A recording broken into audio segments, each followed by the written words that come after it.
Cette matinée, son sujet, cette convention, c'est le 360 du management de l'insatisfaction client. La culture client, bien sûr, c'est important. L'orientation client, ça mène à la performance. Mais attention, culture client et culture satisfaction, ce n'est pas la même chose.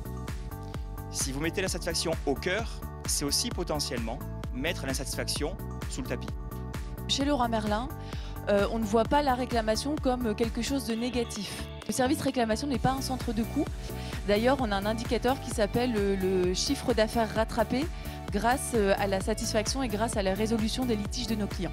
Il faut absolument qu'on aborde ce sujet de la revalorisation d'un certain nombre de métiers dans l'entreprise pour considérer que chaque métier a son importance, mais qu'évidemment celles et ceux qui servent au quotidien les clients sont les plus importants. Est-ce que la réclamation finalement, ça ne serait pas aussi la même chose? C'est-à-dire à la fois bien sûr une finalité, il faut gérer l'insatisfaction de nos clients, elle est présente, il faut en faire quelque chose, mais est-ce que ce n'est pas aussi finalement un formidable objet, un formidable levier pour transformer globalement l'entreprise?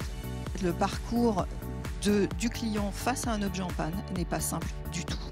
La panne n'est pas anecdotique dans le problème de l'insatisfaction, c'est un problème central, c'est un problème qui n'est pas toujours bien géré. On a une volonté, au contraire, de simplifier au maximum le parcours du client pour lui permettre de nous contacter vite et pas cher. Quand on a un dysfonctionnement qui est récurrent, on propose aux collaborateurs de faire une contribution, de remonter le problème rencontré. On fait réellement avancer l'entreprise par le prisme du service client. L'outil le plus fidélisant, c'est la réclamation.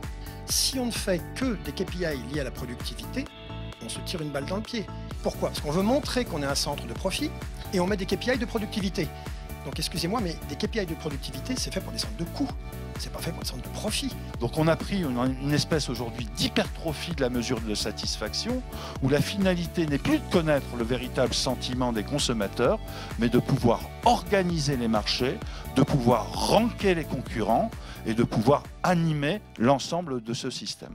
Et on en détermine un parc client, alors nous qu'on appelle sensibles, c'est des clients qui ne rentrent pas forcément en interaction avec nous. On les considère comme potentiellement insatisfaits. C'est plus puissant, entre guillemets, que les sondages à chaud, à froid, etc. Troisième action, c'est la négociation. Et là, j'insiste, c'est ça le vrai métier de diplomate.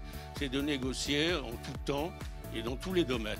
Action dont vous voulez que je parle avec vos Rocher Ferrero, c'est la représentation. Ce que l'on fait maintenant, c'est de la présence. Alors, la présence, c'est pas pour se rendre soi-même célèbre, c'est parce qu'il faut être attractif pour pouvoir être exigeant. Je vous demande de noter ça, je vois pas beaucoup de gens qui écrivent. Ça, c'est valable dans vos professions. En tout cas, ce que j'ai noté, c'est que dans nos services réclamation sont autant d'ambassadeurs qui représentent l'entreprise, qui négocient, qui communiquent.